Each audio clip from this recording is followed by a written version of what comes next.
And we are live. Beanie blessings, friends. Welcome to Deadpan Dope Tuesdays with me, Deadpan Lizzie, the Beanie God. This is being recorded on Facebook Live, so if you don't want to be seen or heard, please mute yourself and turn off your camera. Please unmute yourself if you do read, and then mute yourself when you're not reading out of consideration for your fellow artists. This mic is for all mediums of art and beanies. For those who don't know me, I'm an author, spoken word poet, and artist, and excuse me, I feature often at the Nuyorican Poets Cafe here in New York City. And I'm very honored to be hosting with the Word is Right platform. A few ground rules: no hate speech whatsoever. If I hear any of that, you get booted immediately. This is a safe space, as I said. Like me, many of us have parallel careers and are here to just unwind after a long day's work. So please leave the crappy attitudes and the beef behind before entering the space. Each artist has 4 to 5 minutes to share. If you would like to perform and have not direct messaged me, please do, and I will add you to the list. And I will always say who is on deck. Just to talk about what we have coming up here on the Word is Right. When I am not hosting on Tuesdays, the second and fourth Tuesday of the month, we have Quintox Quick Queers with Mod Dukes. Every first Saturday of the month, we have a Cash Slam series, so there'll be one coming up this weekend. Mondays, we have Catherine Generalissimo with Brian Franco, and he switches off with Moist Mondays that Marissa Prada hosts here. Wednesdays, the first and third Wednesday of the month, my twisted twin, Nick Paleologos, has poetry time, and then the second and fourth Wednesday of the month from Mark Thompson hosts a writing workshop. Once a month at the end of the month, Freestyle Fridays with Ray Jane. And also on every Saturday, we have just the Word is Right, a general open mic here where we have 2 artists feature each weekend.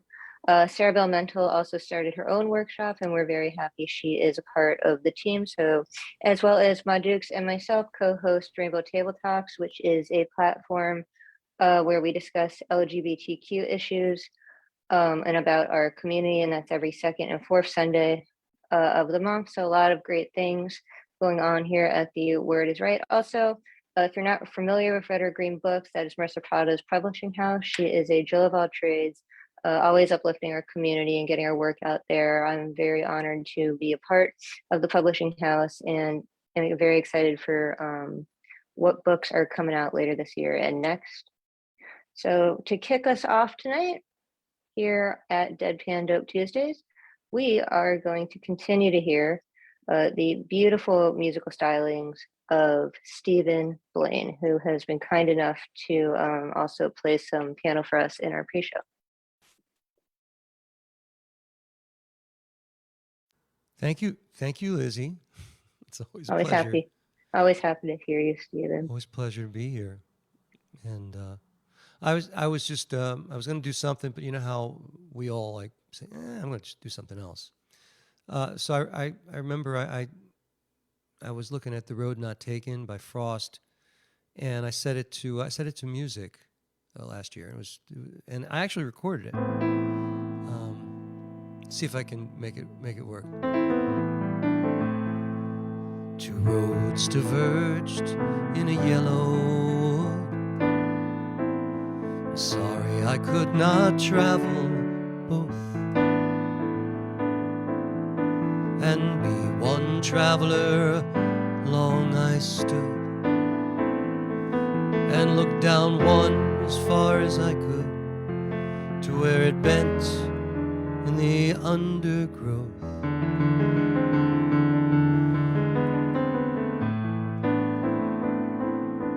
Then took the other as just as fair, and having perhaps the better claim,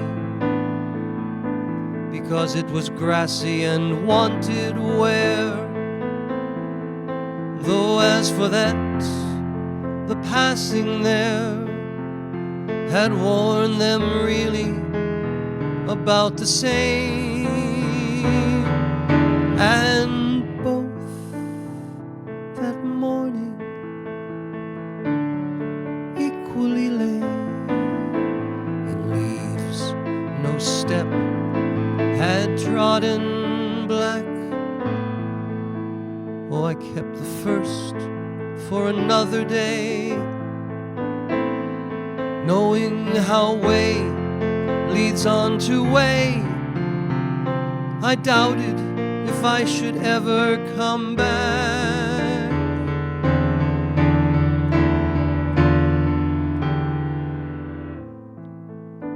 I shall be telling this with a sigh,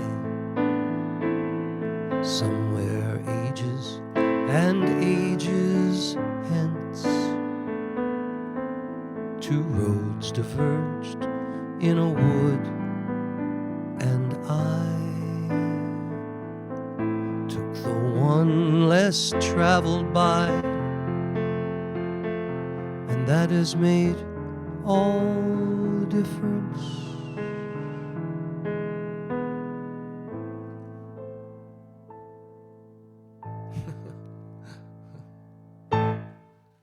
Robert Frost. Beautiful. That was beautiful. I love Robert Frost. I love that you composed music to one of his poems. That's amazing. Everyone, please give it up for Stephen Blaine. Thank you. That was just beautiful. Really was Yes, very nice. very lovely. Do you have another one, Stephen, or do you want to wait for round two? No, I'll just wait. Thank you. Awesome. Well, thank you so much for sharing and being here, Nate. Where can the people find you online? You know, at the spot, I used to ask people to find my Spotify, but now everybody's mad at Spotify, so I don't know if I want to do that. Well, yeah, I know you're not supposed to, but I still listen to Spotify. I know. I love Neil, you know, and Joni, and I sort of, well, you know, but anyway, my website is stephenblaine.com with a V, Stephen Blaine, and if you know, just maneuver to Spotify or anywhere and like me somewhere, I guess that's the best you can do today. And if you're not following him, you should. So go to stephenblainewithAV.com. And I like Neil and Joni too, but I'm still gonna listen to Spotify. I need to marathon train to something. Sorry. It's 26.2 miles a lot. We gotta do something. Yeah. Wow. I've done it before and I'm gonna do it again. I'm so envious. Wow. Everyone can do it, just all mental. I don't think so. Anyway, thank you so much, Stephen. And we look forward to hearing you later in the evening as well. All right, up next, we have Cherry Rose, and on deck, Ethan.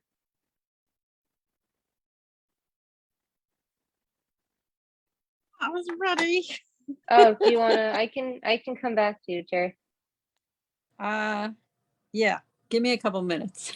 No problem. So so Ethan, if you're ready, we'll have you read, and then on deck is Martin. All right.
to you, Lizzie. Yay! That was amazing. Everyone make some noise for Steve, Ethan Good Master, please. job. All right, Ethan. Woo-woo! I love that Ethan brings the bass every other week. It makes me so happy. I love that we're kicking off with so much great music tonight. One is based on one of my favorite songs. I have a love-hate relationship with the song.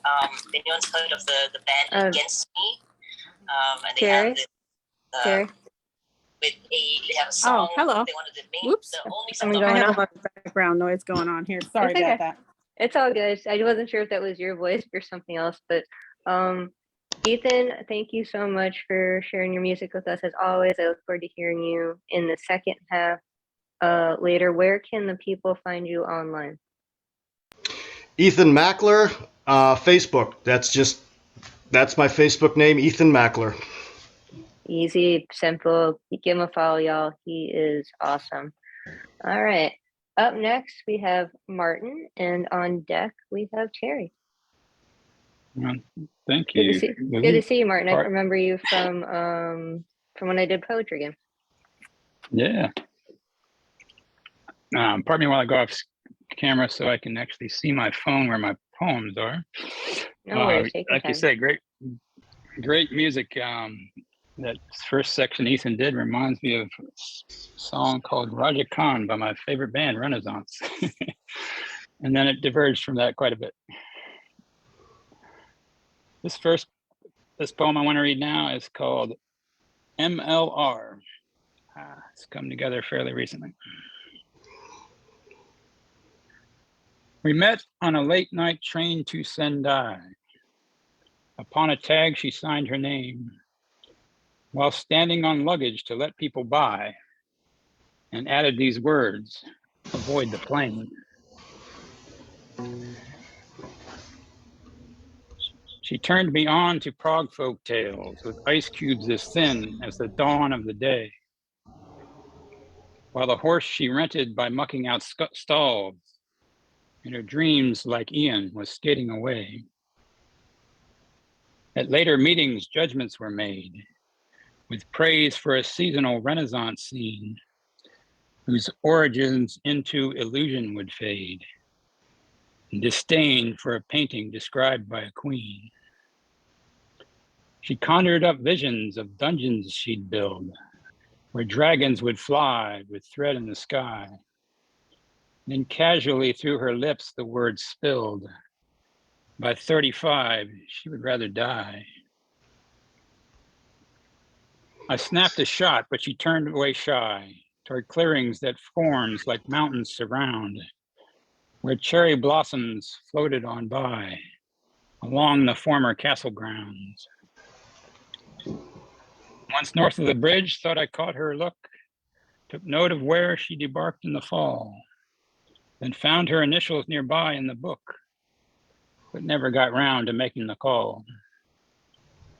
Somewhere I still have that tag she once signed, the night we met on that crowded train, a pearl of wisdom gleaned from her mind, and ever I endeavor to avoid the plane.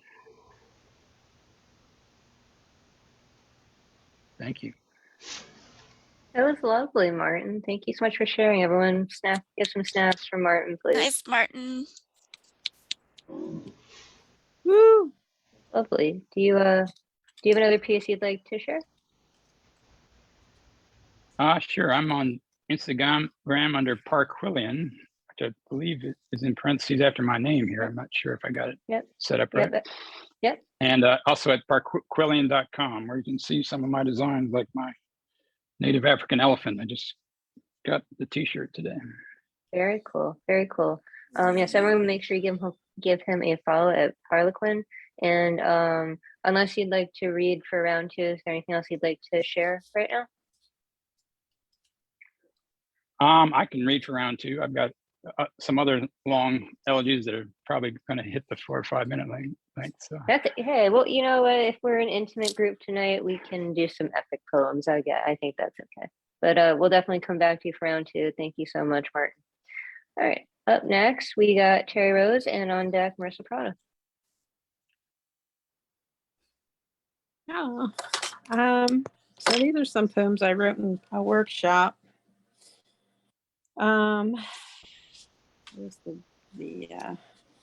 okay, so it was about Peggy Rowland's workshop a while back where we had numbers as our theme. So starting off with number 1, can I get $1 means, do you have at least $1 because they know you can't get anything with that dollar anymore. Can I get $1 means, can you help me? Do you see me? Don't walk past acting like you don't. Look at me in whatever state I am in and recognize that this is the human condition, my condition, and you need to do the right thing and give me that $1 because the almighty dollar has taken the place of God, your God. Now I have one about the number 2. That's the beginning. Yeah. The number 2, as in my 2 loves of my life, the number 2 of failed marriages, the number 2 of how many times I have to say things for you to listen, the number 2, me and you. I am no longer alone. The number 2, how I feel about you when you lie. The number 2, too serious, too funny, too compatible, too incompatible, too pathetic, too easy, too difficult to continue. And then I have the number 69. This is like one of my favorite ones I ever wrote. It just was off the cuff. It probably needs work, but here goes. The number 69. The time I was a fresh employee and we had a company meeting and the speaker called me out and asked me what my number was, referring to my employee number at the time, which I guess for some unknown reason, I was supposed to memorize. Since those memory skills were lacking, I answered quite matter-of-factly, 69. The room filled with laughter, and I immediately made a name for myself there. The speaker's face was red. Feelings were not spared. And I had another one more shorty. If I can locate it. I did have it. Hold on a second. Bear with me. Yeah, here it is. It's about my town. This is from a different workshop. This is from a Tumble Words workshop. I've tried not to notice much walking through my town. Being from New York, I'm in survival mode 24/7, searching out signs that I should be alerted to run. I have ran full force down the street, hauling ass, so to speak, to avoid perceived dangers. I have not had to do that here, where I currently reside.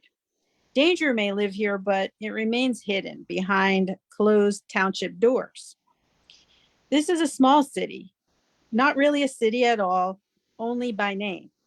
The main street encompasses 2 blocks. Storefronts remain closed since COVID, restaurants out of business since 2020. The city is begging to be adopted by some rich relatives and turned around. Walking down the center of the city is like living in a ghost town. It was once a bustling hub of activity. Residents were proud to call this place home. Nowadays, it seems like all anybody wants to do is leave or stay and complain. The restaurant on the corner was the prettiest thing on the block, now closed. They offered live music and great food. We took advantage. The Dunkin' Donuts across the street offers a glimpse of what may come.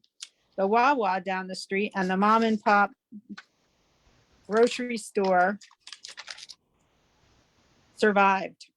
New businesses are invited to try and make it in this harsh town where many were called, but few were chosen.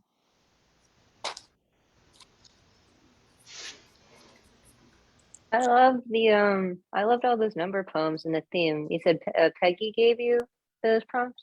It was numbers. Awesome. I have yet to go to one of hers, I think because I'm at my other career when she does it, but I did submit my grandmother poem for when you talked about it, so thank you. I appreciate that. but or the abuela. There was something you sent me for The abuelas. abuela stories, yeah. So thank you for that. No, that was awesome. I love it. I actually have a poem about 69 that I'll share after Marissa. But give Terry, is it I funny mom or I fuzzy mom? I funnies. I I F fun- U N N I E Z mom on Instagram, and then I just my regular name Terry Rose Dirtson on, or Teresa Rose Dirtson, my full baptismal name on Facebook. I was corrected by Ron. He's like, you're telling people it's Terry Rose and they're never going to find you because everybody calls me Terry, but that's it's on, that's kind of the problem with me because a lot of people call me Lizzie, but professionally I go by Melissa Sophia. So yeah. but give her a follow, y'all. And that poster behind her, Terry and myself The book. are we can see are part of this Buy this beautiful book. anthology published by Red or Green Books, which is Marissa Prado, who's here tonight, publishing house. She's also in it. It's 31 very brave, fierce, beautiful female poets. Which I just want to say that erotic poetry is very brave. We're putting something out there that's very personal, about ourselves that we're sharing, and it's a very brave form of art. I'm very honored, and I know Terry is, to be a part of Touching Tongues. So DM Terry for a copy, and get in touch with Red or Green Books if you want to learn more about publishing or have questions for them. Good people to know, and we'll hear more from Terry in the second round too. So thank you so much, Terry. All right. Thank you. Up next, we have always, yes, you're very welcome.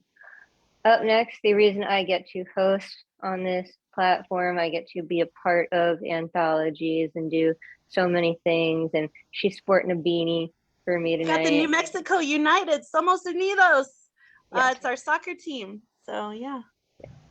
But please welcome the Jill of all trades, Marissa Prada. Yes. So I have something that's not finished. It's a start of a serious social justice piece that I'm working on. So I'll read that. It's very short. So what would everyone like to hear tonight? Would you like salty, sad, sexy, or sweet? I want to hear the social justice poem. Well, I will, but it's not that long. It's like a minute. So it's not. Hey, a minute might be very powerful though. This is just what I have so far, and it's only in the notes of my phone. I haven't even worked on it yet. To the Texas Karen moms who want books banned from schools, drive your ass to a poetry open mic, sit down, shut up, and pay the fuck attention. Broaden your mind like your Botox. Broaden your ears like your Brazilian blowout. Paint your brain with reality like your Manny fucking Petty. Petty, this banning of books lets censor your racist opinions based on fear. Oh, dear Karen, did I offend your precious ignorance? So let's write more books to ban. Let it rain blacklisted books based on history, your story, the real stories of everyone who has been marginalized, stigmatized, and silenced. So I'm going to write it into where actually the original cowboys, the original cattle ranchers were enslaved Black men.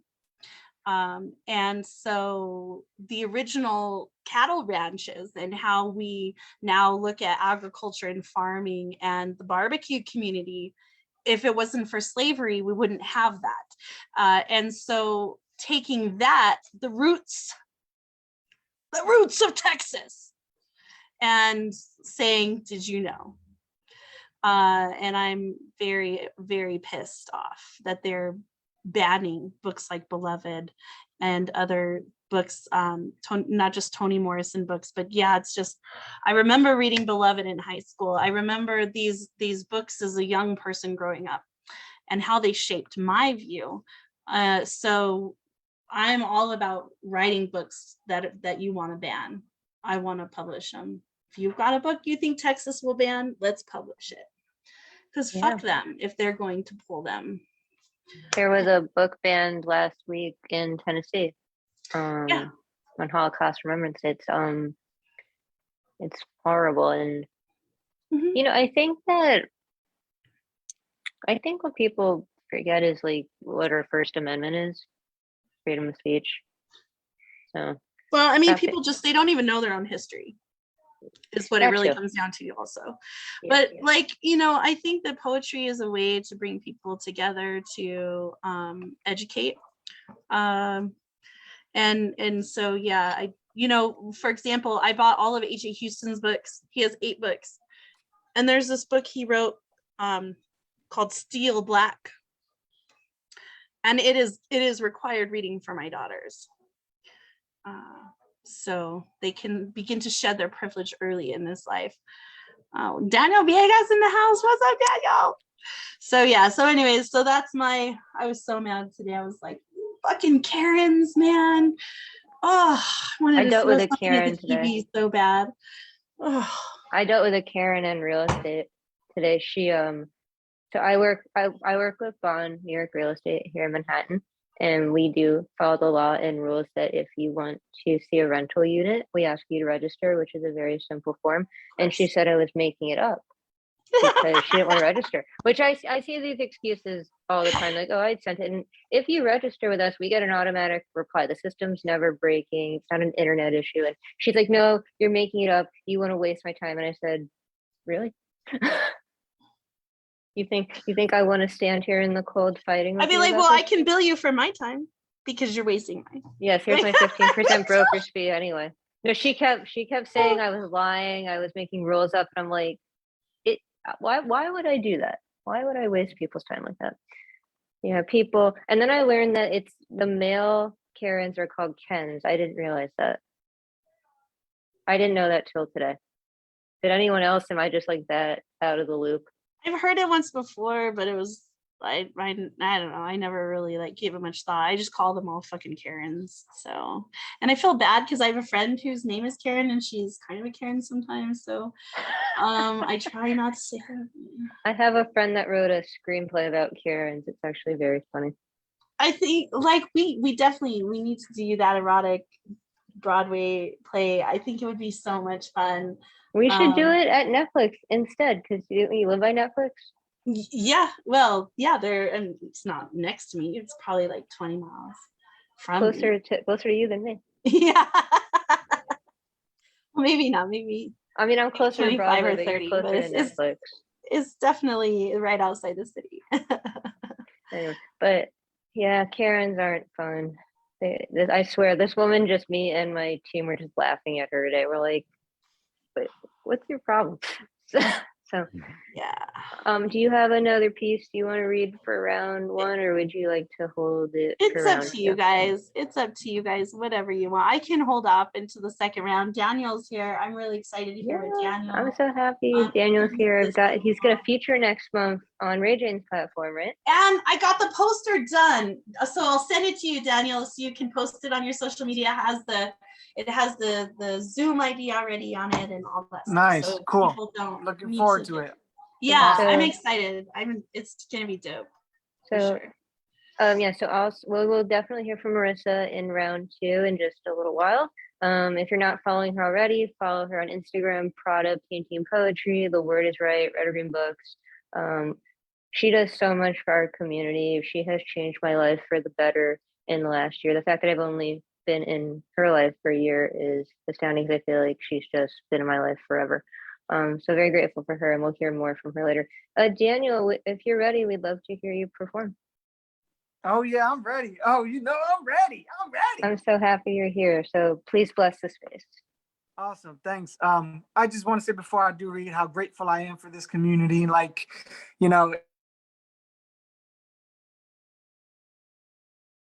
Did he freeze? Oh no.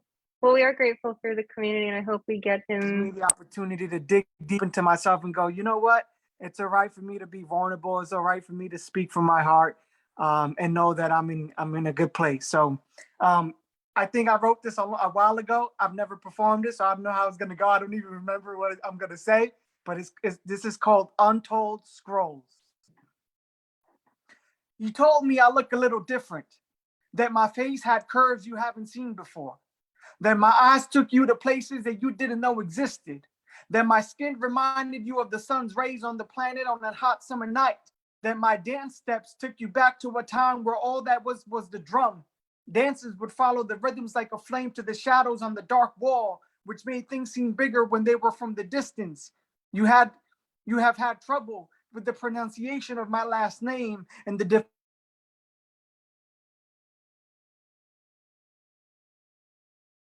understanding of how to help each other.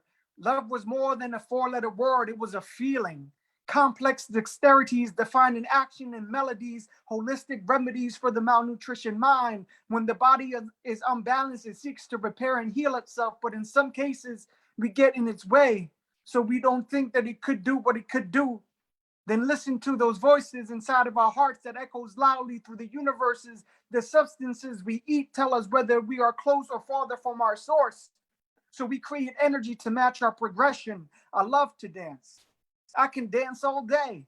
Sing songs like the birds to each other to warn them of the danger. So I'm warning you of these dangers, sharp like arrow, heavy like steel. Sometimes I feel empty like a barrel with no fear. Fast like a cheetah, yet slow to act. I make contact like aliens whenever I rap. I'm holding a map and laid out in front of me is the way I go back. I'll never attack my own. Family comes first. Whenever I roam, I'm stuck in this poem, waiting for the listener to catch when I'm prone. When feeling alone, these stars mimic our personalities, so we label our most recognized after them. Stars, celebrities, meaning those we celebrate. Heavenly, so listen up, this poem is not meant for those who are arrogant. It's meant for those who have watched roses grow through the concrete jungles, for those who have seen the beautiful struggle in a person, and they're here, and then now they're here to talk about it. Ancient scrolls are just ancient as our DNA, especially when the scrolls are made from papyrus mixed with angel dust. I give gratitude for all those who have helped make this world possible. For the rest, I only ask that this poem is etched in time as a manuscript on how to survive the cataclysm. You told me I look different, that my face had curves you have never seen before, that my eyes took you places you never told me knew that existed. You told me. He just blows me away every time he performs. Make some noise for Daniel, y'all. Nice, Daniel. I always enjoy hearing you rap. He's so impressed. He impresses me every time he busts his mic. Do you have another one you'd like to share? Or would you like save it for round two? Oh, sure. I can show her a little one, a short one. Let me look on into this. Be shorter. It can be shorter, or long, whatever floats your boat. Yeah, this is short. So I'm working on a double album right now. I'm working on my hip hop album, but I'm also working on a spoken word album. And this is one that's going to be on the spoken word album. It's called Olmecs, and Olmecs are pre-Toltecs, which are pre-Aztecs, the people that also roamed Mexico with a lot of indigenous information. So it goes like this. I go back to the Olmecs when I talk to the sky people, walking.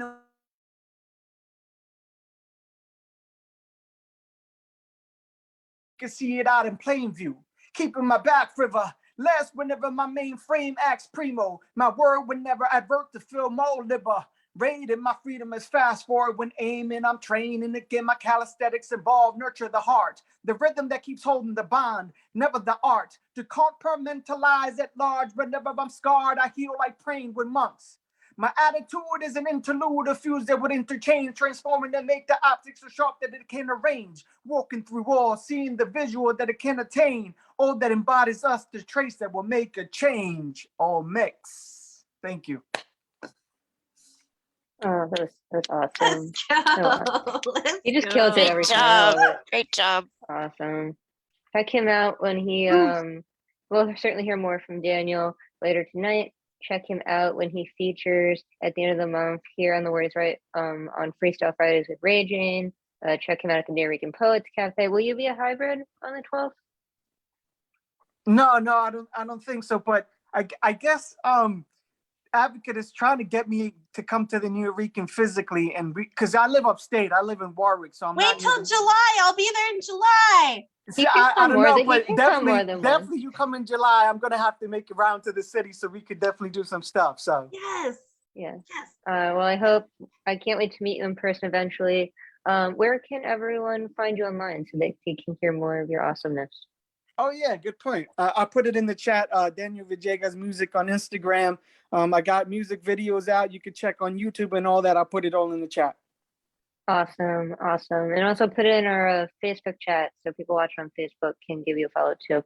Daniel is amazing, and I'm so happy to have met him. And he's a part of our community. And I guess we'll get to meet him in July when Marissa comes to New York City, which is also our birthday month. So it's gonna be hot.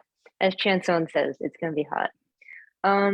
So as we are an intimate group tonight, I normally wouldn't read, but we're gonna do round two. But Terry mentioned was reading about numbers and 69. I remember I wrote a poem last April for a 420 themed poetry games that has to do with this. So it's called the 420 poem. 420, 4 plus 2 plus 0 equals 6. 6, where does my brain go? When I see or hear the number 6, it goes to 9. 6, 9, 69. Where does my brain go when I hear 69 sex? Damn, well, this was last year, but I did miss it. A year of forced celibacy to stay safe. When in some ways we were going nuts because we cannot perform what our animal instincts want us. 6, 9, not my favorite position. But at this point, as soon as I am vaccinated, who fucking cares which one it is? Her, me in a bed, that's all I want for hours and hours. 6, 9, flip it horizontally and it resembles Cancer, the crab of the zodiac. My sign, as you well know by now. So what is this poem about? A horny crab staying as patient as she can under the blue blanket while her double fire sign explodes. And then I ended it with, please get vaccinated, because that was over a year ago while we were all in the bunkers. Okay, so for round two, we're gonna go back to Stephen, and then on deck we have Ethan.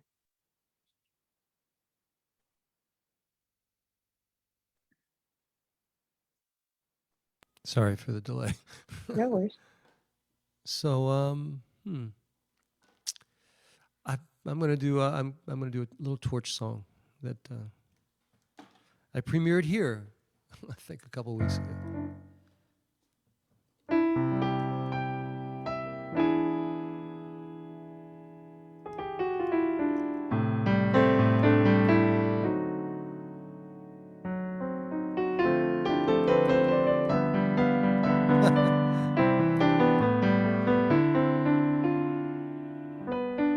Mean to me, you don't need to be mean to me. I love you so desperately, through and through.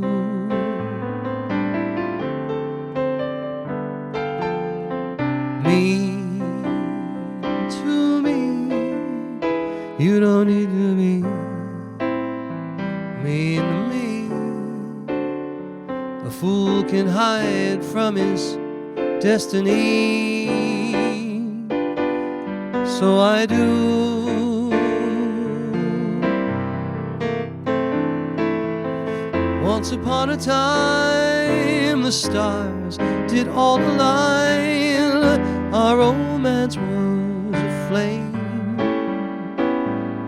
How was I to know one day you'd wanna go, leaving me holding on in vain?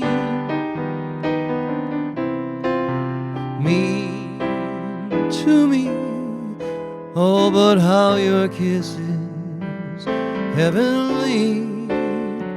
Well, if that's the way it's gotta be, go on and be mean to me.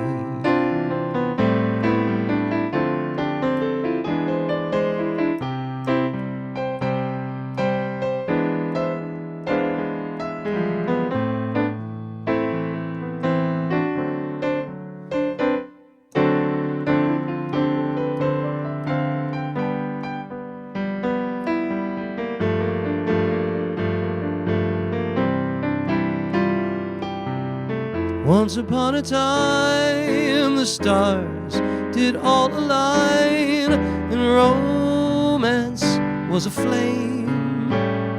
How was I to know one day you would go and leave me holding on in vain?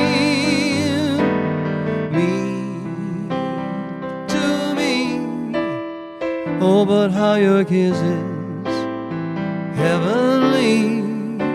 Well, if that's the way it's gotta be, go on and be me, me.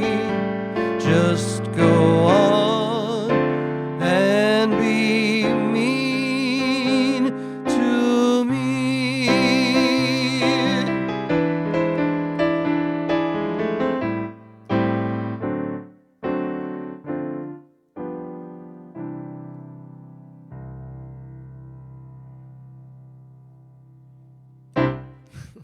Oh, so pretty. Beautiful. Just so pretty. Oh, I love it. Thank you. Thank you. And I need Stephen Blaine just on repeat on my iPhone all day while I walk around Thank just you, Liz. stressing. You're very kind. Thank you. Well, it's very easy to be kind when someone is as talented as you. I always love hearing. We were on a Zoom call, me, Marissa, and another member of the Word is Right team last night, and we stopped, and Marissa's like, "Stephen's playing," and we all just stopped and listened to your beautiful music. Thank you. Lovely. So give him a follow, StephenBlaine.com, Stephen with a V. Thank you, Liz. It was great. Yeah. And we're going to continue on with more music with Ethan Mackler. All right. I'd like to. This is a song. It's an old standard. I'm sure you've heard it. It is written by Edward Cooley and Otis Blackwell, originally done by Little Willie John and made famous, or better known, I suppose, by Peggy Lee. It's entitled Fever.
Yeah. We're just going to Yay, continue on good snapping job. because I know we were all snapping.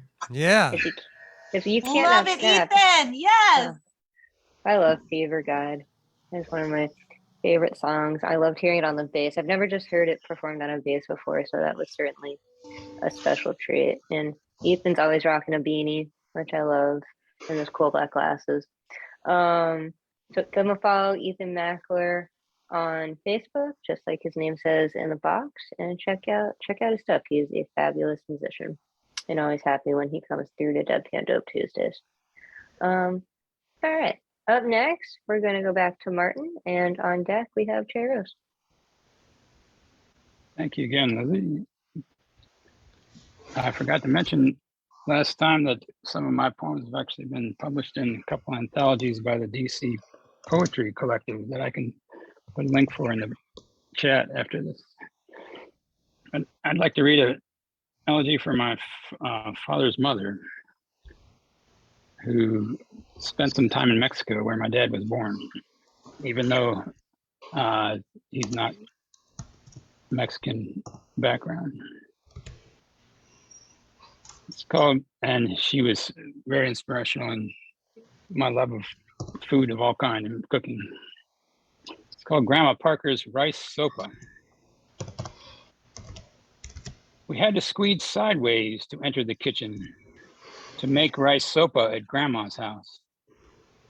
First, we heat some oil in the olla, just until it started to smoke and curls like mist on the new formed lake that covered half a nearby town.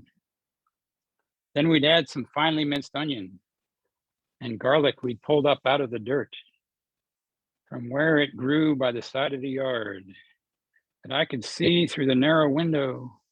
I learned to open and climb on through to get outside to the cherry trees, whose fruit ended up in blue tinted jars placed on the windowsill next to the stairs, leading down to the mysterious cellar below the ancient chest of drawers, inside of which my dad once slept and listened to the trains go by.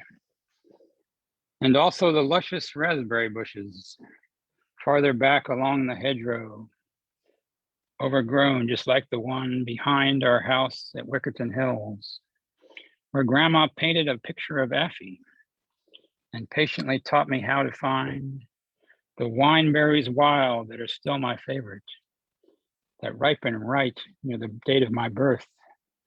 I used them to make a 9 on my cake. She deftly braided the supple stalks of pungent roots we'd freely pulled into a ring to hang on the door, quite like the ring of her plaited hair that rested on her dresser top, no longer on the top of her head, where she had coiled it every day, not wanting anyone to see it down. They did it as soon as they felt it was too hard to wash.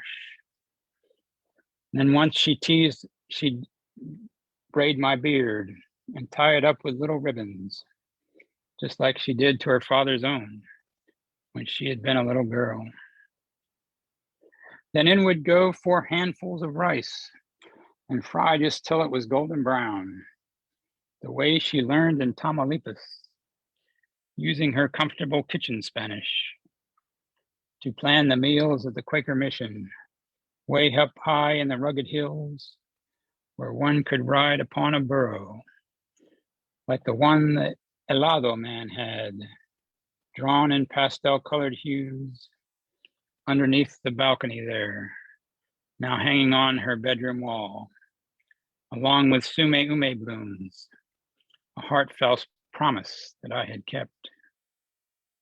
Next thing we'd add would be the water, sizzling sharply like the sun above the people-covered beaches that line the shore of Cowan Lake, where we would go each year to swim and picnic with a warren of friends, and later look for bottle caps, or maybe that was only me. She'd hold her nose or eat a banana, but only one that was really ripe, or maybe cooked if it was red, like those on the bowl with the hidden flowers that she had painted in the still of life, along with the cocoa whip and jar, hanging patiently on the wall. And then we'd put the cover on to wait until she knew it was done. Just like she used to wait on people coming to the ice cream shop during the Depression for extra money. Peanuts on Top was called the tin roof. And when she got home late Saturday night, she'd wake the kids so they could share the leftover treats she had to bring home, as they would melt before Monday came. Or like she would often wait for the bus to go to the Kroger for self-rising bread, or visit her husband in hospice each day when only she could still understand him. If there were any, we'd add some tomatoes, or beans like pinto or maybe green, like leaves on the trees she found so lovely that arched above the country roads I drove her through in the Brandywine Valley, her final trip to our eastern home. Or those in the courtyard outside her window she coaxed me into wheeling her through, amid the literal twittering birds she would so often capture on paper under the fading light of the sunset, and teach me the many colors of, like the purple finch, who looked like his head had boldly been dipped in raspberry juice, with that mischievous smile she always had ready to spring upon me at just the right time. The yo-yo'd come out to the dining room table under the wall that was covered with drawings by her and Grandpa and Cousin David, showing scenes of sneakers and trees. We'd sit and eat the tender grains and talk about so many things, the way she later talked to me about her past in the present tense, taking a train to a far-off land where startling Gilas would cling to the ceiling, when she awoke in the shade of the mountain that grew right out of a milpa field after giving birth to my dad, as now she prepared for another journey to start the next phase of her life. I found some wineberries on that day amid the briars tangled and dense. I offered a handful to the trees and felt her presence there. And this is in loving memory of Rebecca Jane Ross Parker. Thank you, and sorry if I went a little bit long. No, I love that we have and that we are able to, in this intimate space tonight, share some, as I would call it, some epic poetry. I think it's important that we do that every once in a while. I've certainly done that on other platforms. It's very important. So everyone please give it up for Martin. It was absolutely lovely to listen to you. Nice job, Martin. Really liked your poem. Thank you. Yeah, I love that Thank you raspberry so juice much. line. It was really lovely. Please give him a follow at is Parlequin, right? Parquillian, sorry. It's a Parquillian. strange name that came to me in a dream one time. No, I love it. I just can't read. That's okay. It's hard to read, and but the quill. If you remember, the quill in the middle is because I like calligraphy. No, I love the name. I love that you came to you in a dream. But you know what? Mandy came to Barry Manilow in a dream. So sometimes that I heard him say that in an interview, and he said he woke up and he just started writing Mandy. But it's also I love that song. I loved that song when it first came out. Oh, I'm a fan of Lo. I have no shame. I'm a fan of Lo because I love him. Yeah, my But, partner. and we is give very Martin cool. a follow. Check out more of his beautiful art and the cool shirt he's wearing and his poetry. And I'm so happy he. Oh, and the pillow. Oh, there's a pillow. What did they say? Something polar bear. My native polar bear. Awesome. It says polar bear in languages spoken near where the polar bears live. That's beautiful. Oh, I love that. No, thank you. See, so important, so beautiful. What we learned from each other in this fabulous community. All right. Who we got? All right, up next we have Terry Rose, and on deck we have Marissa.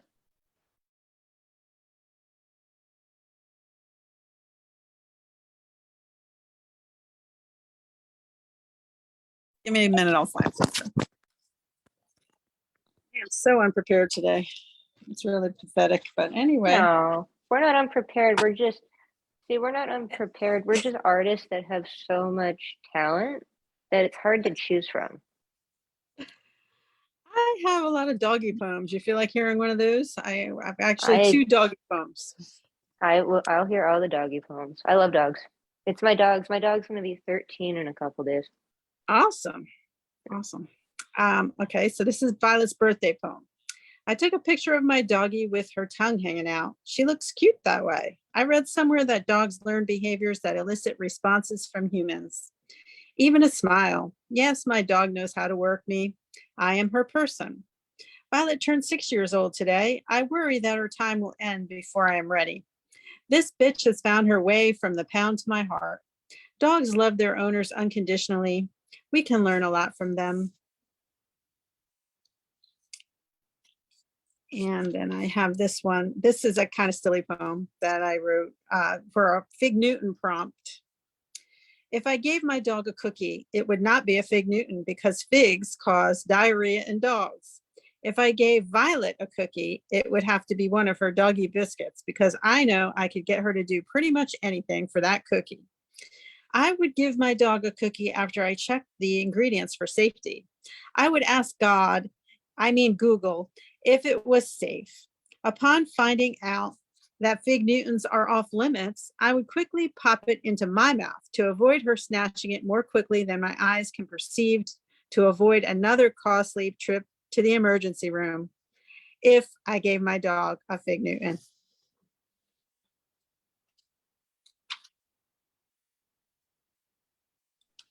I think if you're human and eat enough Fig Newton, it causes diarrhea too. Yeah. Well, I like Fig Newtons. And so that was pointed out to me that I really wanted the Fig Newton and I really didn't want to give it to the dog anyway, but. See, my mom does that. My mom will eat, like, obviously not chocolate, but friendly, human and dog friendly treats, and she'll eat it while the dog is like kind of bugging her. And she's like, no, I'm keeping this for myself. No, but we don't deserve dogs. That's how amazing they are. But yes, it is good to spoil them. No, I love it. Do you have another dog poem you want to share? I have so many dog poems. Let's see if I can find the other one that I wrote recently about her.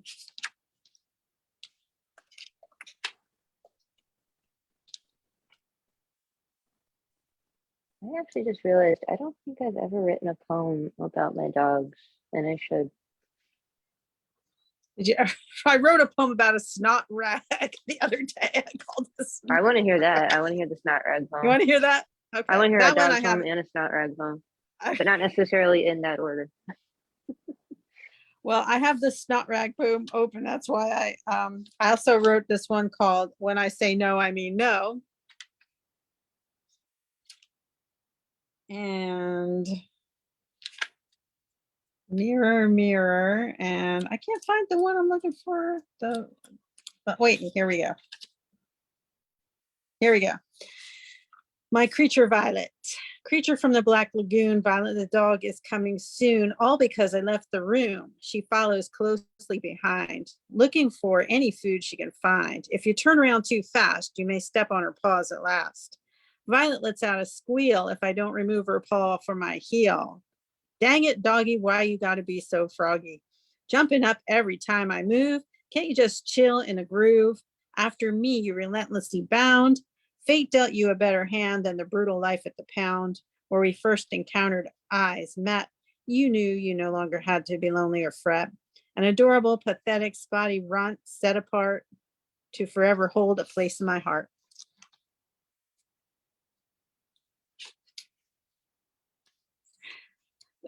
That one was right before the other one. I didn't even realize it was there.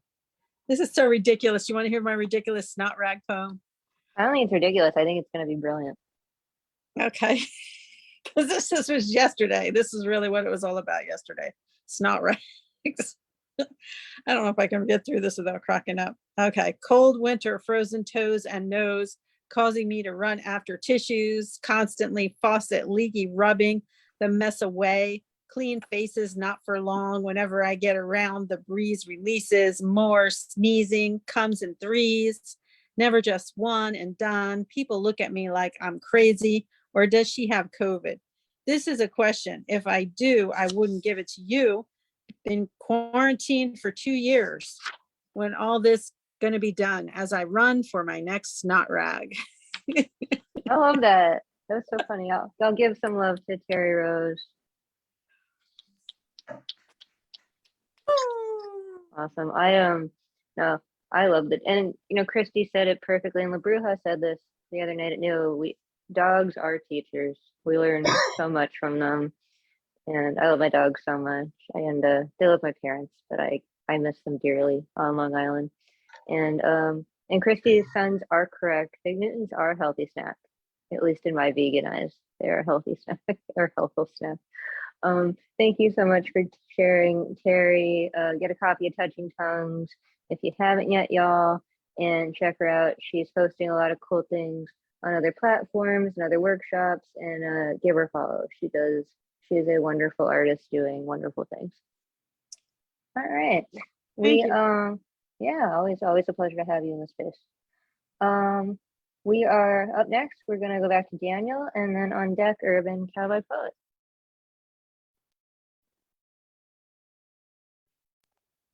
Okay. I'm gonna do a small little beatbox, and then I'm gonna do a poem. A little something like this. Boom,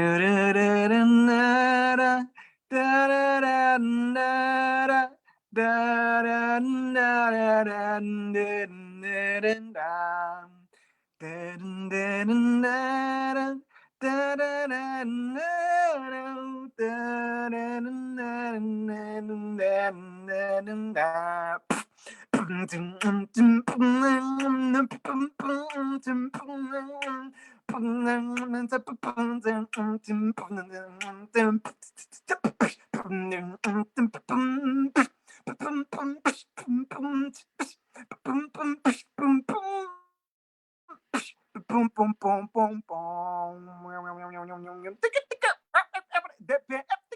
Deadpan Lizzie, word is right. All right, here we go. So here's the poem. This poem, I've read it before. It's called I've Gone Plant-Based. I've gone plant-based, eating everything that plants make. From avocados, no more gelatos, broccoli steamed with zucchini asado, beans and onions con garlic guisado, beef patties without the beef. Because me and me, we had some beef. And yes, I had to squash that real fast. Get it? Squash. Like some raw vegetables, juicing carrot and beta carotene to be more available. My greens are celery and cucumbers, salads here and there, but not my main source of energy. I rise like the tides whenever I'm feeling lethargy or lethargic. Combat pardon. When the heart aches, I dig deeper. Like what part of me forces me to act quicker without actually thinking things through? My meditation is an observation of what I can really do. I feel the color blue, like the oceans I'm vast. And whenever I'm out of tune, you're my instrument I grab, because the body and mind unite the spirit and soul. Align with the universe whenever I'm feeling cold. I transpose my prose like candles I'm lit. Because sometimes we're all in the dark, but it doesn't mean we're it. I shine, but not like shoe shines, more like a tsunami. If the moon is really real, then why does it seem like a program? A military base for the ones who occupy. Calligraphy, pens, and feathers write out my tomorrows. I hold my future in my hand like holding a pile of sand. In other words, I can create so fast, sometimes I miss the demand. Upon land, I walk on the earth with a dark tan and let everyone know that living is constant or continually. I flow superb like Italy, getting its name from Atlas, the Greek Titan. Holding the heavens after the war with Zeus. I pray to Jesus while counting acute angles like triangles. Whenever I boot, I'm holding a shoe that inside I reside while playing a flute. Magical sound so I can rebound the shit I say so I can renounce. All the past things no longer allowed. Plant-based is what I choose to carry me out. When holding a smile, I flip the watermelon upside down, no longer a frown. I speak from my crown chakra to flow immense. No pretense or pretext, the suffix or prefix. I'm holding a bee sting like rings on a Saturn, while holding a lantern to get through these dark times innocuous. I'm not offensive, nor do I mean to cause harm, but to raise higher vibration. We have to be online with the universe and fly through the galaxy in this spaceship called Mother Earth. The mothership has arrived. Who's leaving that first? I blast first with multiple soliloquies. I'd rather be a profitable prodigy and want to ascend to the ascended master so I can eat plant-based. Because inside you know that I'm after a craftsman to crafter, a wordsmith with a word that can freeze Alaska. I'm holding a pound of maca to get my energy right. Good vibes with good food make the music give life. Plant-based. Yes, plant-based. Give it up for Daniel, y'all. Wow. That This is tasty great energy. stuff, Daniel. It's plant-based. Yeah, I've been plant-based for 2 years now, and it's one of the best decisions I've ever made. You said raw or plant, or you're plant-based and you do raw, or you just plant-based? Yeah, I plant-based. I juice a lot too. I do a lot of juicing on plant-based. I even I do a lot of beans, a lot of onions. And then I get those like either plant-based, they're like meatballs. Mm-hmm. Oh, Beyond Meat, yeah. Would he freeze them? Oh, yeah, damn, we're having a little bit of freezing issues. And it's Yeah, the Beyond Meat, the Impossible Meat, yeah. Yeah, no, I shouldn't say vegan because I wear leather, but I eat a vegan diet, which is a plant-based diet for 2 years now, and it's important, and I'm very happy with that lifestyle. I was just gonna say though, because I learned the hard way to not date a girl that does the raw diet. Because I was gonna say, if a woman ever tells you she just does the raw diet, it means she can't cook, and I learned that the very hard way. I was just very impressed that I was cooking, and I'm like, really? Anyway, so happy you're here, Daniel. Did you get my DM about Beanie Blessings? What's that? I sent you a DM if you want to scroll up in the chat about if you're still here when we close out. I'd love for you to read Beanie Blessings to close us out tonight. Oh, sure. Okay. Do you have to send me something on I don't know how that works. I'll send you a DM in Zoom, and I'll get you the poem, and I'll let you know when you need to read it. Sound good? Oh yeah, that's awesome. Thank you. Awesome. So happy you're here, and so happy to read that, and that we're all saving animals and the earth a little more by being plant-based. That's awesome. Awesome. All right. Up now, we got, he just featured here on The Word Is Right on Saturday with Levi Miracle, and he was wonderful, and I'm always so happy when he's present. Make some noise, y'all, for Urban Cowboy Poet. Woohoo! Yeah. Happy Greg is here. Yeah, it was a fun feature. If people haven't seen it, go see it. You'll like it. Levi was great. I wasn't so bad. It was a lot of fun. My latest legend is about dogs getting snatched up by eagles, but I never want to do that when you people do all your how you love your dog poems and bad taste. And I love dogs too. Talking about vegans, I just saw a cartoon today, a little cartoon about vegan witches around the cauldron. Eye of potato, ear of corn, head of lettuce. Those are vegan witches.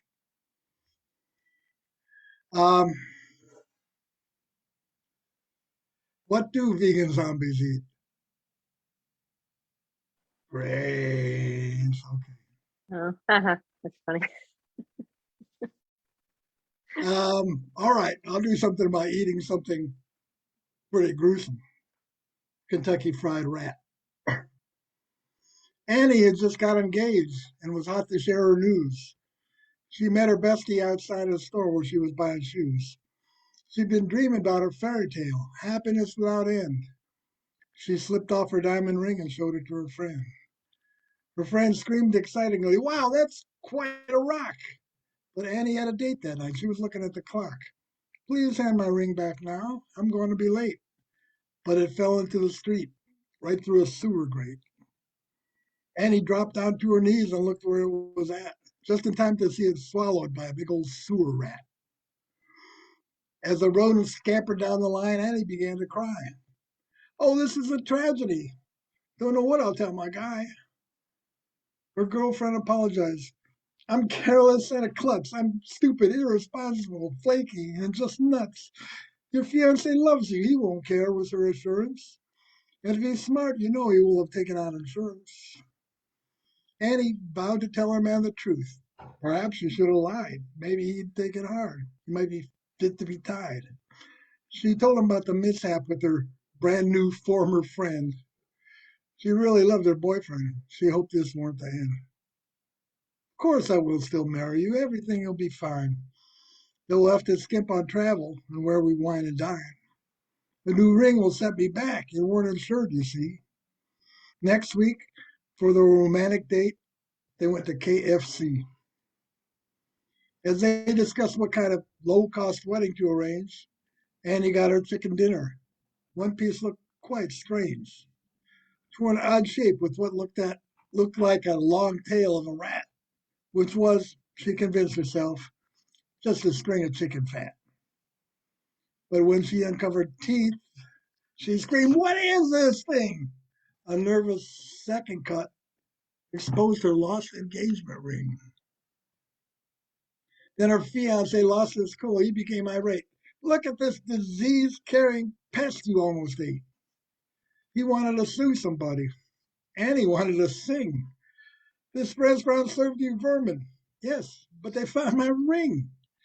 "We can sue Colonel Sanders," he said. "Oh, I don't think we should.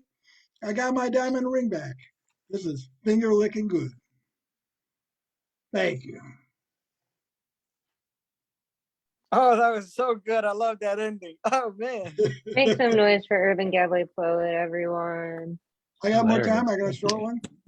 Oh yeah, you're more than welcome to share a short one or a long one. We're all about the kind of epic poem, epic stories Oh, tonight. epic If you poems. I can if even we get sing. it, I love that song. Fever in the morning, fever all through the night. Fever when you kiss me, fever when you hold me tight. You give me fever. I love that song too. Okay, this one more about pets. I'll give a disclaimer. There weren't no cute little animals harmed in the writing of this poem. Rug lumps. Leonard loved laying carpets. He put his whole heart in it. He was known for his efficiency. He didn't waste a minute. He cut and glued each rug with care, laid it down with one smooth stroke. After each room Leonard finished, he took a break to have a smoke. The living room rug took most of the day. He'd laid it wall to wall. After this tiring, satisfying work, he was ready for a Pall Mall. He reached in his shirt pocket, but the pack of cigs weren't there. He thought, I must have dropped it on the floor someplace. But where? He looked all around the room. What he saw made his heart jump. Smack dab in the center of his perfect rug was a lump. Leonard wondered, is this someone's idea of a joke? I ain't going to redo the job just because I want to smoke. The carpet's almost flawless. I'll take care of that. He stepped and stomped and squashed the lump until the rug was flat.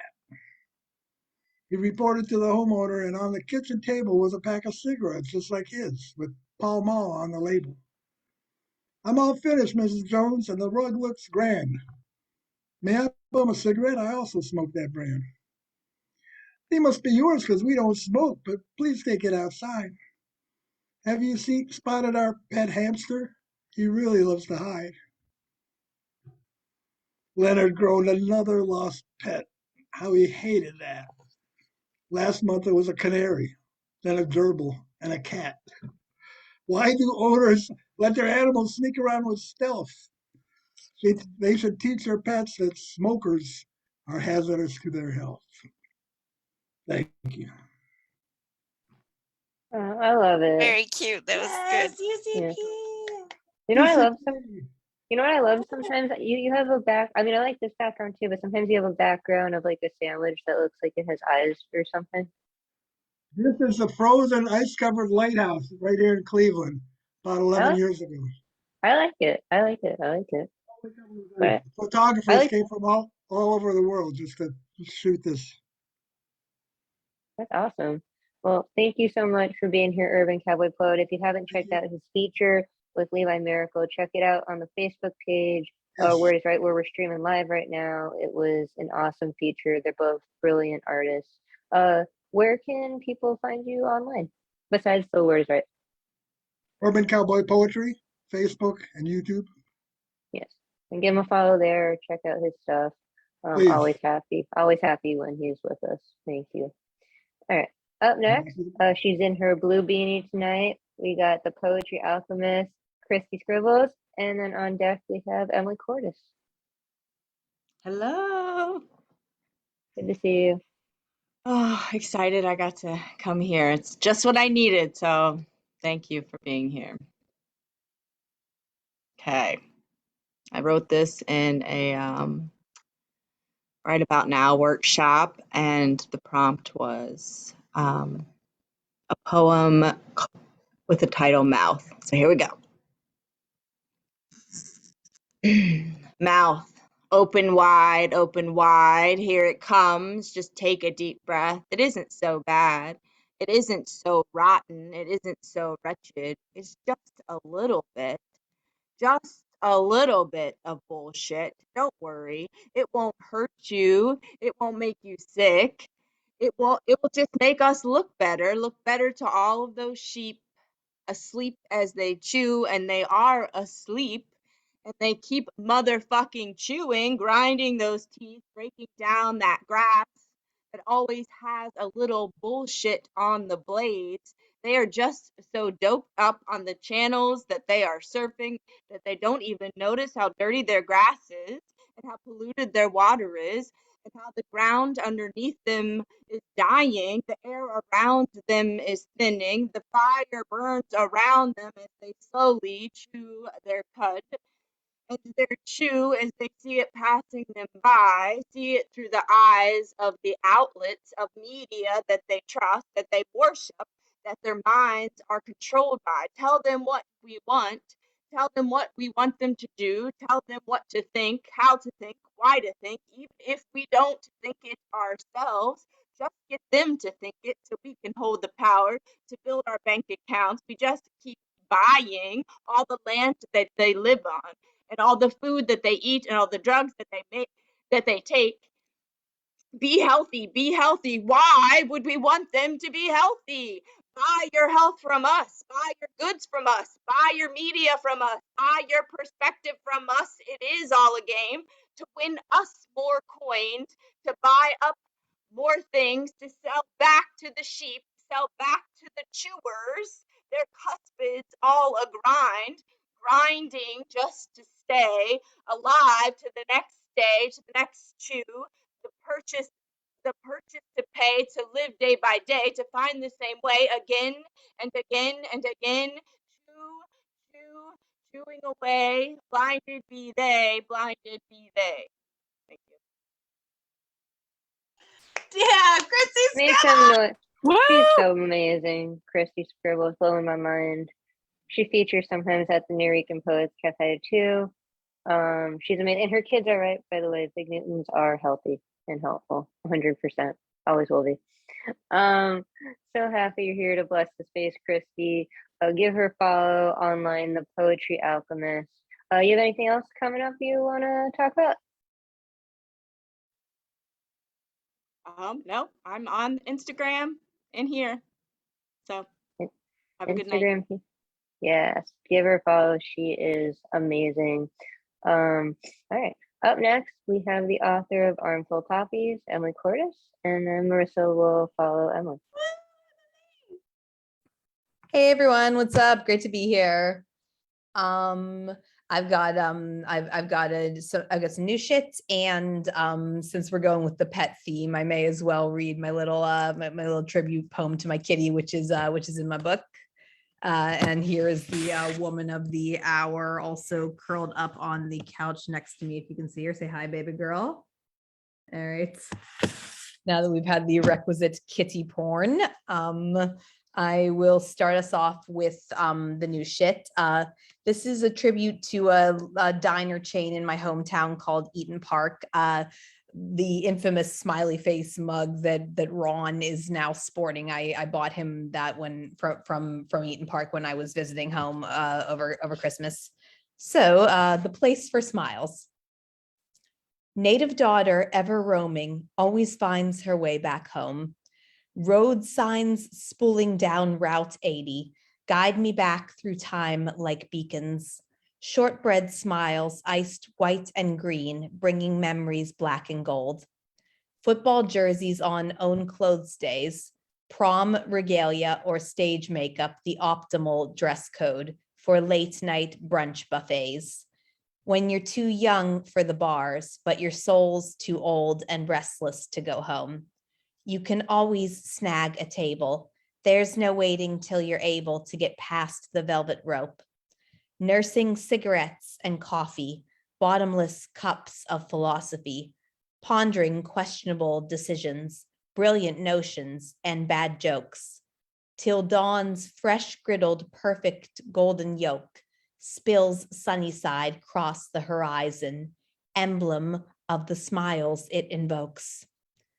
Date nights at the same spot where parents courted, high school boyfriend devouring my tongue like the bacon cheeseburgers he inhaled, the meat red as the flags for this veghead. At least the next one had the decency to order garden burgers and pop breath mints.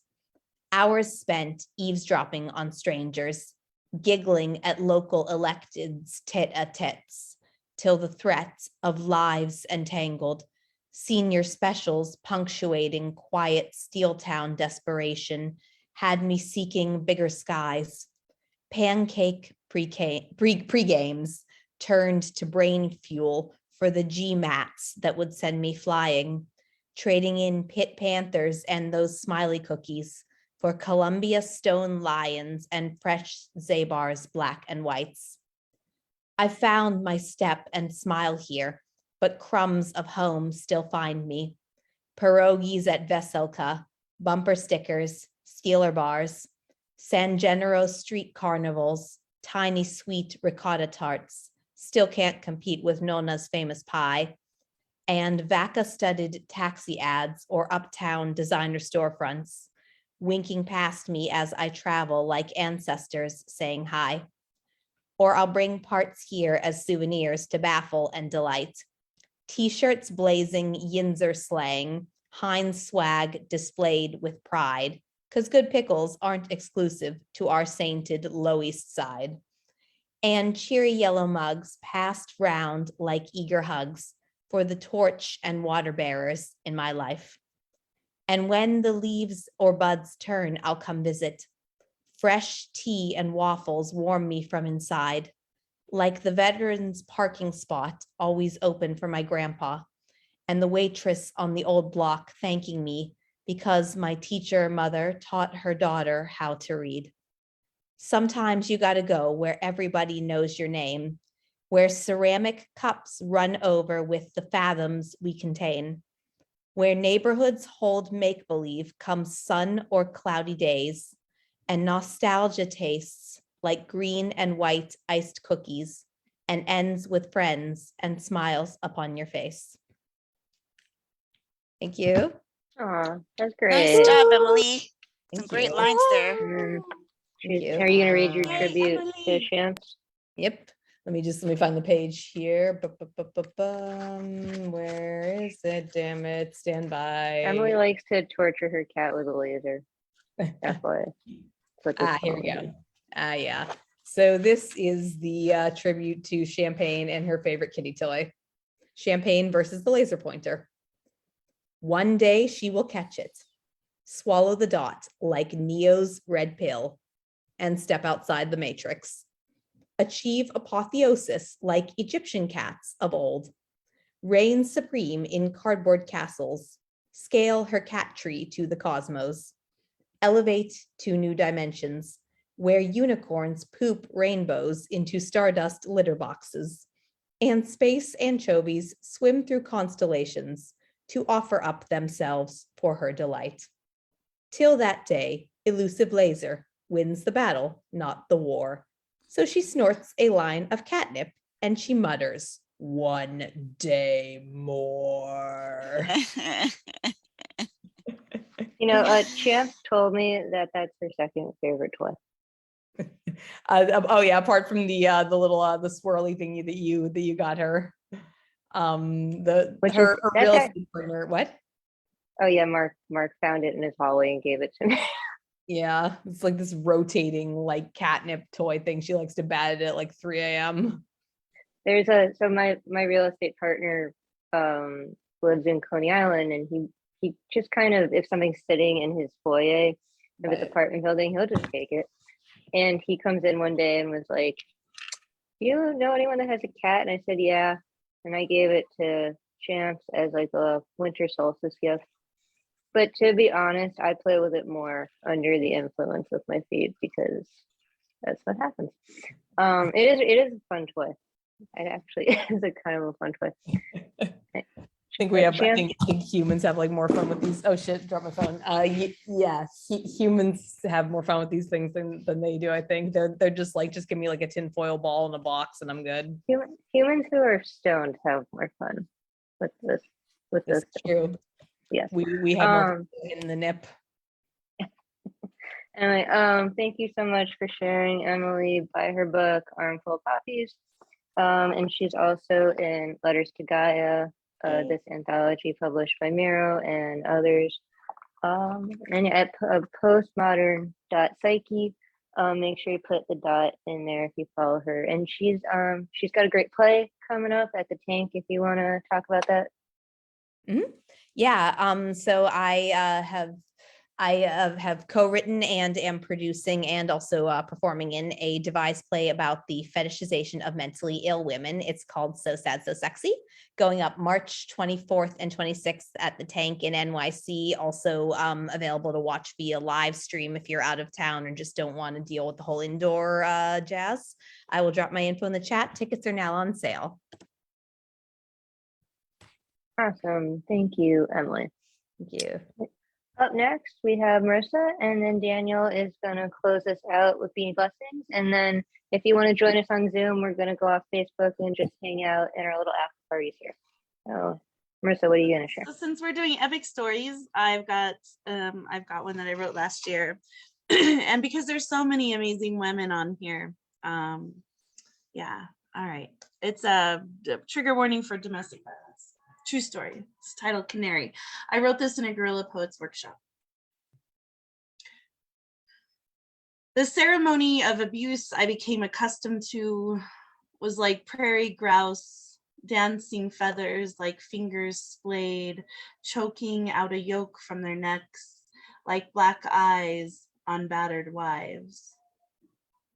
The influence of abuse I became accustomed to was a sabbatical of sanity, equivalent to experiencing homelessness, only there was a roof over my head. I had no money. I had no home. I had no family, only my newborn baby. Time seemed to be wadded up and thrown away, like my self-esteem, like my self-image, like anything that used to resemble Marissa before the influence of all the wrong things. Before the night terrors came for me to make right whatever I must have done wrong. It was all my fault. It was always my fault. Bars on windows, bars on doors, bars pressed to my skin so I wouldn't move, couldn't move, not smart enough to realize I was dying in an abandoned coal mine. Nothing was mine. It was winter. He threw us out, middle of the night. It was snowing. I walked to the neighbor, icicle tears, hungry again. I scratched together dollar bills in a baby book, fucked a nice man I met so we could share his apartment, anything to get away. Still exploited, always exploited. Paid to play, paid to live, paid to make it to the next day, paying from between the legs that lay the golden egg from a broken vagina that was at least right twice a day. He left. I worked 3 jobs to pay that rent while my daughter lived in daycare.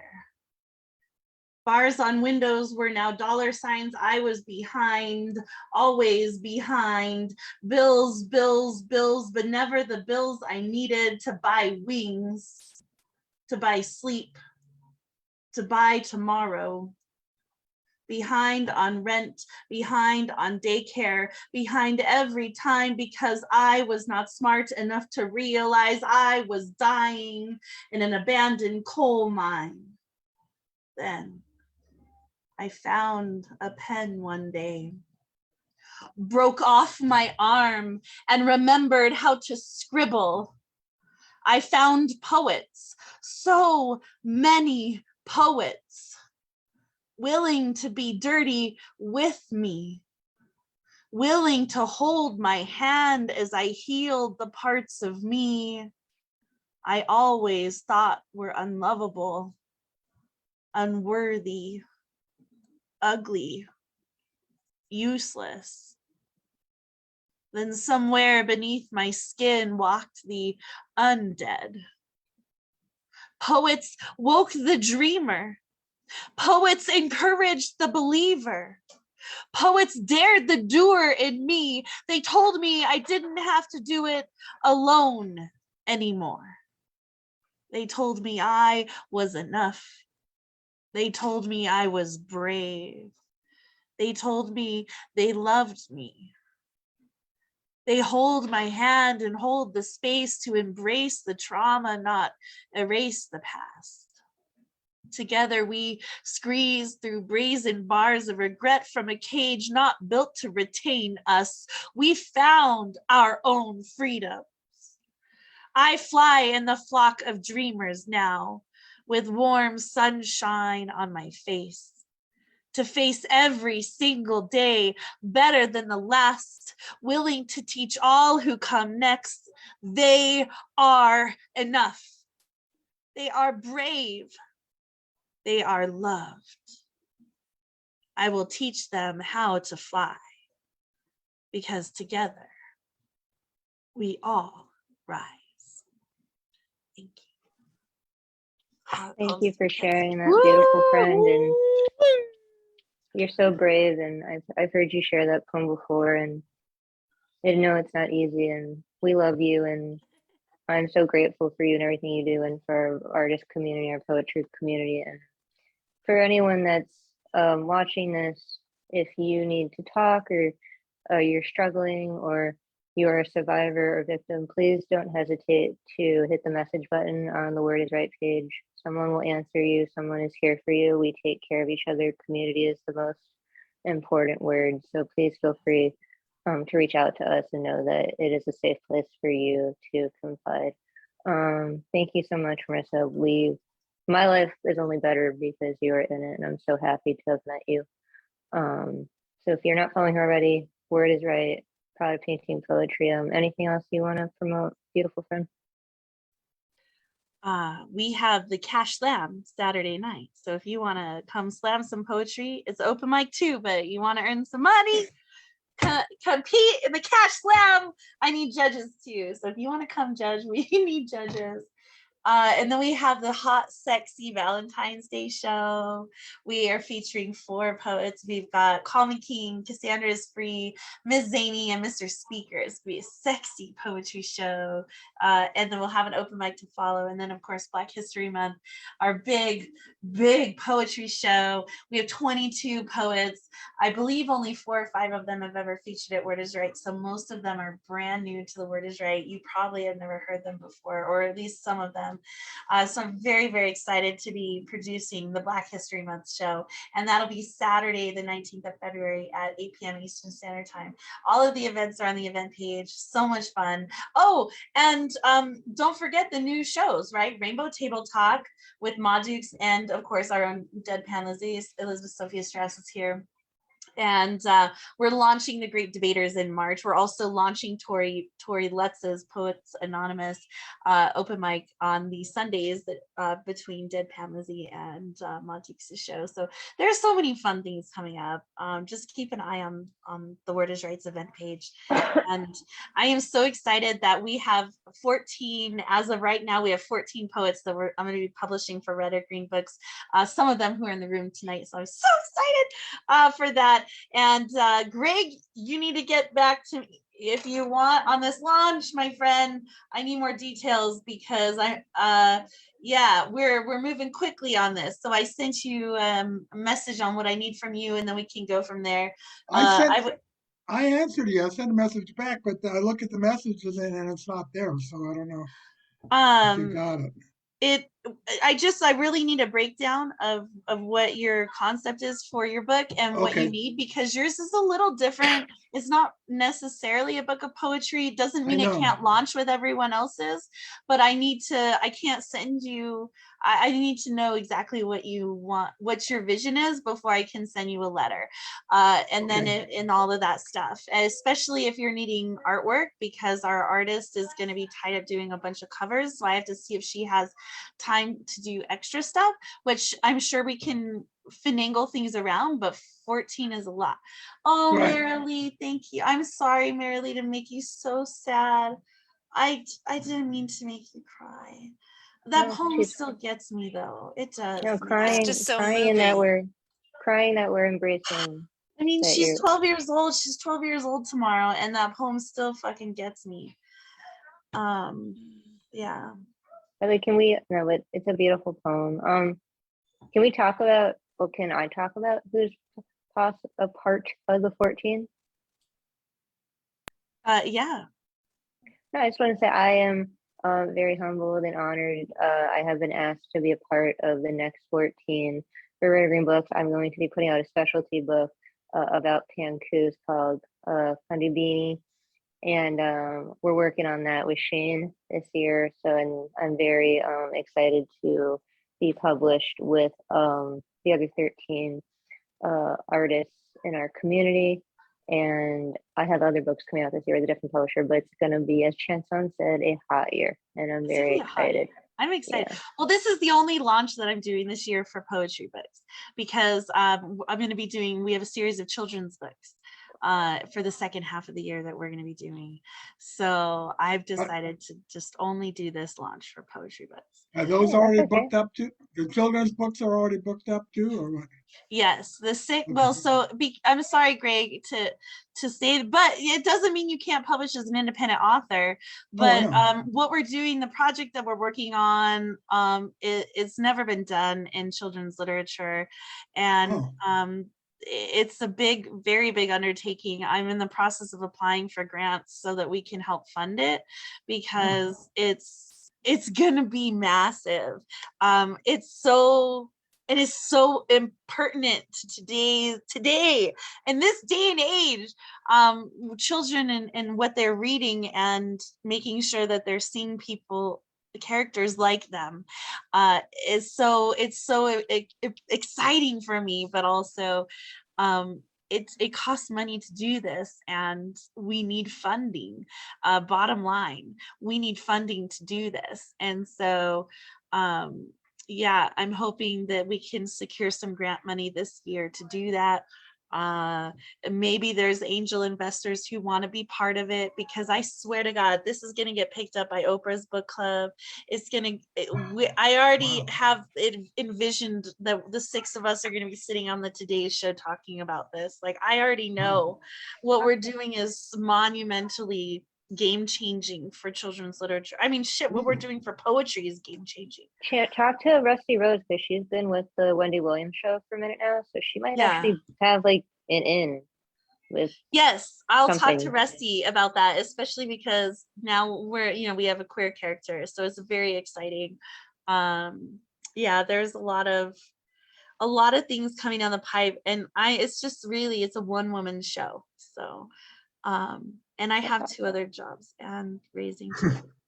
You're a superhero and a superwoman, and Just know that she's if I doing so don't many get things. back to you, it's 'cause I just- No, she's amazing, and we can't do any of this without the brain children that, and her real children, or she has brain children that she's just always thinking about and promoting us and doing so much. And I'm not going to get into it a lot right now. What I'm saying is that I now wear an additional beanie, a publisher. Some more news on that coming soon. And so thank you to all who joined us tonight for Deadpan Dope. We are going to go into our after hours soon. We'll just be on Zoom. If you want to join, the Zoom link is on the Facebook page if you're watching. Before Daniel blesses us with Beanie Blessings, there's just something I want to share personally about my life, because Marissa talked about poets and the community uplifting, which has really been prominent in my life in the last year. So this is the last Deadpan Dope Tuesday in this current apartment. I currently live on the Upper East Side of New York City, Manhattan, and I'm now moving to a 2-bedroom on the Upper West Side of Manhattan, where next time I host, we will be broadcasting out of. So if anyone has an attachment to RBG, you gotta say goodbye now. But there will be new fridge in 2 weeks. Kiki, which was Ruth Bader Ginsburg's real nickname. Emily gave her the fridge that nickname because that's what we do, as we're silly all day long. But something I want to say is, as I think about how the first time I ever hosted was in this chair in this apartment, and how much this community has saved me in the last year. I thought I was going to lose someone I love very much a little over a year ago.